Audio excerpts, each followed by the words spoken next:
Hello and welcome to Quality of Life Radio, hosted by Lisa and Nancy, editors of BigBlendMagazines.com.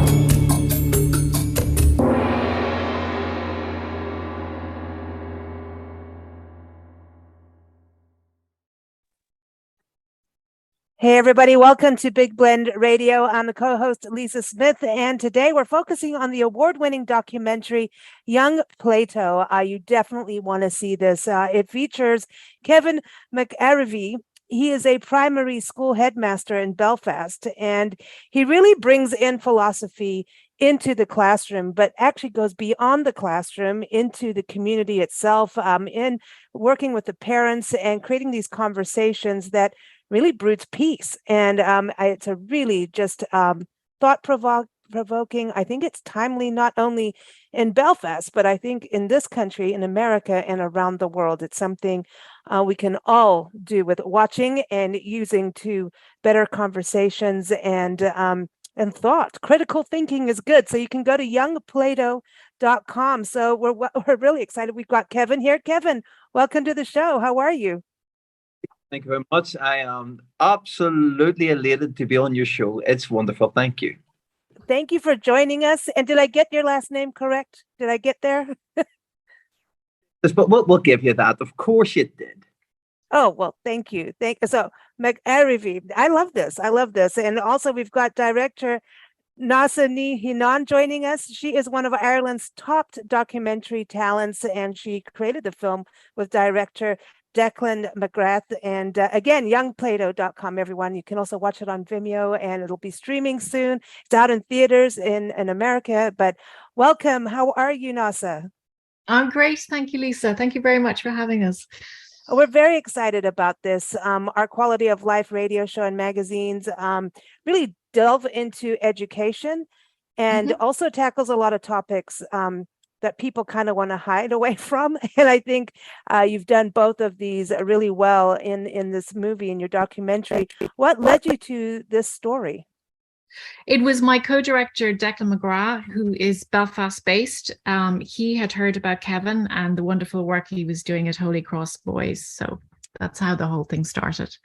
That's got to have been hard to get everyone together and to for the parents to be okay with this. I mean, that was for everybody to be part of this. I always, when we look at documentaries, when people sign off and say, okay, you can film me, is that a hard process when it's school kids and families?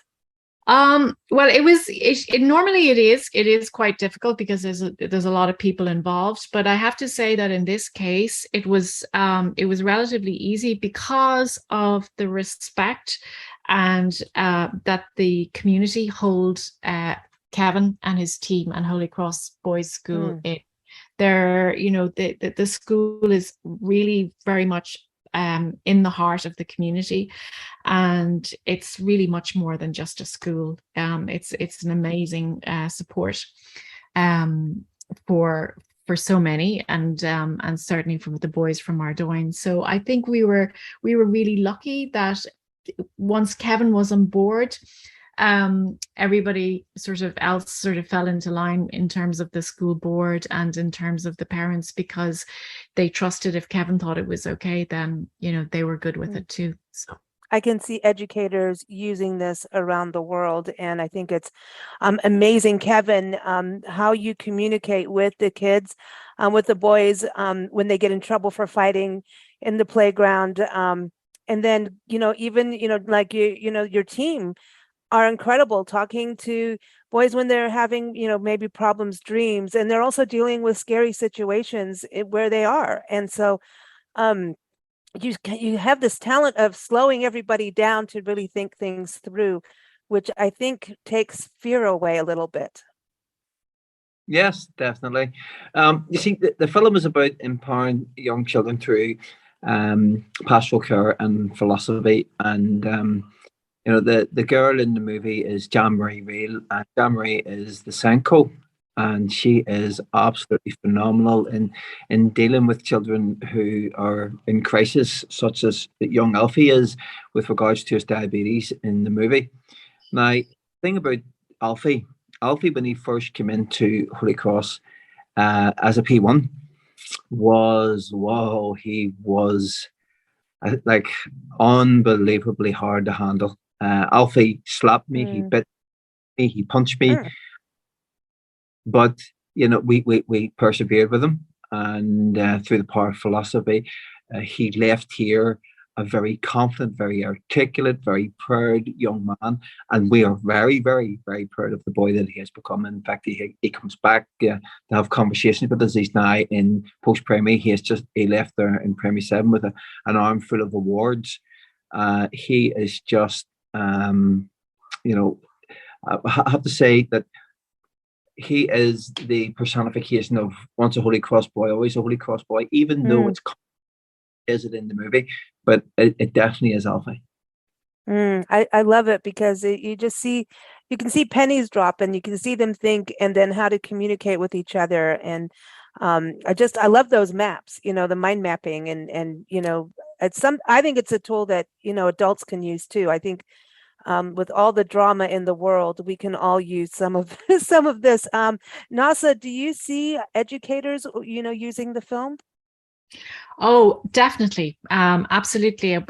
We've screened this film now all over the world at festivals, and we always have teachers, parents coming up to us saying, "Oh my God, I want this in our school. I wish we could do this in our school." And my answer is, well, you can. And it's easy to implement. And a lot of the stuff that Kevin does, even as basic as the philosophy board outside his office. I mean, we could all do with a philosophy board, where when there's any kind of altercation or there's a fight in the yard, the children, they don't, they're sent to the headmaster's office, but they don't step inside. They stand at the board and they answer 3 questions. What happened? What should have happened? And where do we go from here? And by the time those children answer those questions and they have to negotiate it between themselves, they have to decide together what actually happened, like where, who lost control of their emotions, and they have to agree on what the story was. And then by the time they've gone through that whole process, the fight is forgotten and they've moved on and they've become friends and they've resolved something. It's an incredibly powerful tool, which I think any school could take on. Absolutely. And I think also, Kevin, one thing I saw about, the way the teachers work with the students is a lot of positive reinforcement. I saw that even, after they've, bullied each other in the schoolyard, they're still coming in and still good boy. They're still positive. And I think that's really something we can forget. It's like, if you've done something wrong, you're banished, go to the corner for the rest of the day, and but you send through this philosophy and thinking it all through and talking about it with the philosophy board. And even if you're not using the board, there's this reinforcement, like all's not over if you mess up. No, that's right. There's always a way back, Lisa. No matter, the kids will understand that a reflexive action leads to a reflective action, and what that means is the reflex is the fight will lead to the reflective action. Now, the philosophy board is a great tool that I would use in the school. I don't want the children come to the principal's office for all the wrong reasons. There would be times when I would have the children down doing philosophy at the board. There may be an issue. There's an issue here in the school at the minute where, and you'll not believe this, that the children have to change in front of children because of COVID. A lot of the children are coming to school with PE gear on, and now it's gone, and we've reintroduced it just uniform, and then bring your PE gear in. Well, a lot of children were never getting changed in front of other boys, and these are all boys, and they're having issues changing in front of other boys, and I've had boys down to the philosophy board looking at Bentham and Mill and utilitarianism and the greatest happiness of the greatest number. When we go to the vote, there will be a vote. They come in more in uniform, but they come in and they change into the uniform. So we're still using philosophy and the board in positive ways to make decisions within the school. One thing too, the very beginning of the documentary, it showed the fire alarm going off and everybody leaving the class. And it was a very scary thing because, I grew up being trained about bombs and limpet mines, AK-47s, all of that when I lived in Kenya and South Africa as a student. And so we had this, awareness. And it is kind of nerve-wracking. And actually coming to the States, it was kind of scary for me because there was like, it's a free-for-all, anything could happen. But sadly now it is happening across our country. Our schools are definitely shrouded in fear, with the shootings that were happening. And, the way you handled that with the students, telling them, that now it's safe to come back, and also, complimenting them on how they handled themselves. So you made this, you deal with the issues. And I think teachers and the education world and the security world are having a hard time here. And I feel like your film and what you're doing and how your communication is using philosophy can help the fear factor, because it's very real. And I think this country is still reeling basically from all these occurrences and grappling with it. So I think it philosophy that definitely can. When I obviously lifted that device out of the storm drain, I obviously didn't know that it was a viable device, and I lifted it out and not kind of known, so I can't put my own life in danger. But I was glad that I did, because it was in the schoolyard, and the children always playing very close to where that stream was. And I think that in all areas that it's important that children are given their own thinking, that they're not to be influenced wholly by parents and by grandparents and by aunts and uncles, that they're given their own thinking to be able to challenge beliefs and cultures and ways of thinking, that and not be afraid to do that, because if they don't want to be involved in violence, then why should we make them? If they have their own thoughts in and around that, that there are better ways to live our life, because we all want to live in peace, and we all want to live knowing that our children are safe and sound areas in the community. Thank goodness for documentaries where we get to learn like this. So Neasa, you do a good job. I mean, you and Declan putting this together, it's very, very powerful and inspiring, and I think it's going to be utilized. How many awards have you won now? Because I saw like a big list. I mean, it doesn't surprise me. Yeah, I think we've won about 9 or 10 awards now, and we've been nominated for a few more now. We've been nominated for the Japan Educational Award, which we're really excited about. It's a great privilege to be nominated for that.